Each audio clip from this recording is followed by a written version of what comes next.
Mr. Oldham, come on up, sir. What number is Mr. Oldham? Let's see. What brings you to our court today, Mr. Oldham? Officer Robert Leanne. How are you today? Fine. I'm the beneficiary of the James Oldham. You know you've been here before.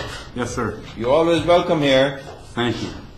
I love being here. You're one of my favorite judges. Am I? Yes, you are. Somebody said you got me in the internet. You made me popular on the internet. Is that true, or is that somebody else? That's true, Your Honor. I misjudged you, and I should make a correction there.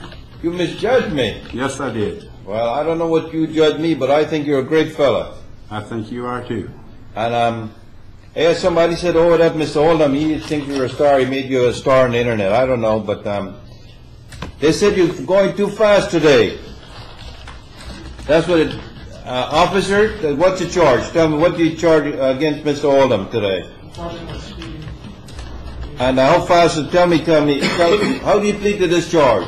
The officer said you were speeding, Mr. Oldham. I would just ask for the officer if he could say what proper cause of action he's brought against me, if he actually has any standing in this courtroom. It's my understanding by the Florida statutes that in order for someone to be brought to court, that the plaintiff must show some... I'm going to give you your chance. You know, I always give you a full chance to be heard, but you know how it works. You have a right to remain silent until they go forward. So we get put the burden on them first, then they're going to go forward, then I'm going to give you a chance. Gentlemen, you might want to fasten your seatbelts. All right, let me see. You know you're in a friendly court, Mr. Oldham. You are welcome here anytime, sir, but justice, you know, doesn't have friends. You don't want to have a judge who rule because of friends, do you? No, but I just would like a fair... Well, let's hear from the officer for it, then you're going to get a full chance to be heard. Officer, tell me your name, please. Officer Robert Meehan, Palm Bay Police Department, traffic unit. You ever met Mr. Oldham on the road before this day? Yes, sir, I have. Okay, tell me what happens, Officer. Officer Meehan? Yes, on November 16th at approximately 2 p.m., I was running stationary radar on San Felipe and near Oldham. I observed a white two-door traveling southbound at a high rate of speed. Estimated the vehicle was traveling 60 miles an hour in the 40-mile-an-hour zone. My radar indicated that the vehicle was actually traveling 64 miles an hour. Conducted a traffic stop at San Felipe and Palomar, where the driver was identified, this gentleman here, by his driver's license. Advised him that I stopped him for a 64 to 40-mile-an-hour zone. I issued that citation. He was not arguing. Issued him that citation. However, I also advised him that I was not giving him a reduction of speed because I had stopped the vehicle earlier in the day for screwing his tires. So I gave him that citation. I gave him a warning on speed. Issued him the citation.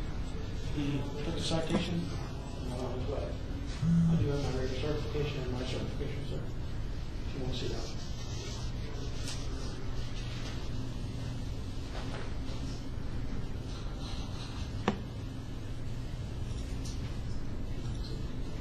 No, that's okay. All right, show him, first of all, that you are certified to operate the radar. Show him your personal certification. I trust him. You trust him? You don't want to see the paperwork? No, sir, it's okay. Well, sometimes they make mistakes. I had a case here where I had to throw it out because they had some mistakes with the paperwork, but if you don't want to see it... I'm sure he's up to snuff.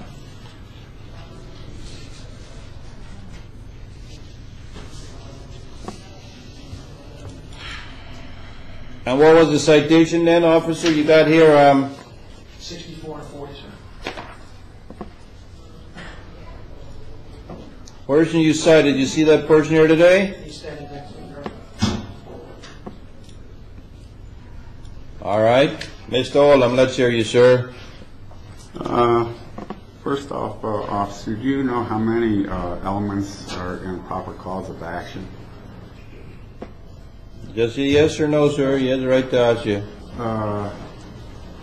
But yet you bring me into this court, and a violation of a statute is not cause in itself. In order to have standing, it's my understanding, then all the law books that I've read, that you have to show that you have suffered a loss or a damage. I have here Eversley versus State, 748 SO 2nd, Florida, 1999. Causation consists of two distinctive sub-elements before a defendant can be convicted of a crime. The state must prove beyond a reasonable doubt that the defendant's conduct was the cause in fact, and two, the legal cause of the relevant harm, the but-for test. But for my alleged actions, this injury would not have occurred. And I state, where is the injured party? In order for you to have standing, a causation of action is some particular legal right of plaintiff against defendant, together with some definite violation thereof which occasions loss or damage. Lucky versus McCall, Manufacturing, 152 SO 2nd, 311 and 314. And Sowell versus Martin, 452 SO 2nd, 625. A party has standing when he or she has a sufficient stake in a justifiable controversy. Sierra Club versus Morton, 405 U.S. 727, 731. To establish standing, it must be shown that the party suffered injury in fact, for which relief is likely to be addressed. Wolf versus Selden, 422 U.S. 490, page 490 and 501. It may not be abstract, conjectural, or hypothetical. Allen versus Wright, 468 U.S. 737 and 791. Paragard versus Cosmetics, 633 SO 2nd, pages 665 and 668. Generally, to have standing to bring an action, the plaintiff must allege that they have suffered or will suffer a special injury. Alachua County versus Sharps, 855 SO 2nd, 195. How much longer you need, Mr. Oldham? How about I give you another couple of minutes? Your Is that a Honor, standing issue? It's a standing issue. I understand that. I've listened to you. You're doing a good job. I'm very impressed with your research. You working now?